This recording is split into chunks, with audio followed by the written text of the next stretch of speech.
Mājražotāja Santa Ozoliņa, jeb Santas Čilī, jau daudzus gadus audzē čili un virtuvē eksperimentē ar ievārījumiem un mērcēm, kuru sastāvā ir čili. Mēs šobrīd atrodamies Saldus novada Jaunlutriņu pagasta Ābelītēs, mūsu lauku mājās, Miera oāzē. Nodarbojamies mēs ar čili audzēšanu un pārstrādi.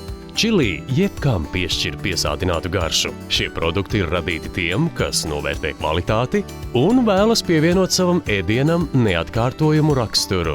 Čili ir ļoti daudzveidīgs augs. Tas piešķir dzīvību ikvienam ēdienam, no ikdienas maltītēm līdz svētku galdam. Sēju februārī, tas viss ir roku darbs, pēc tam arī novākšana ar rokām, griešana un darīšana ar rokām, no dabīgiem produktiem, bez ķīmijām, ar mīlestību ražots. Es tajā ielieku visu sevi. Katrā ziņā prāķis nedrīkst būt, jo zem katras burciņas apakšā ir vārds Santas Čilī.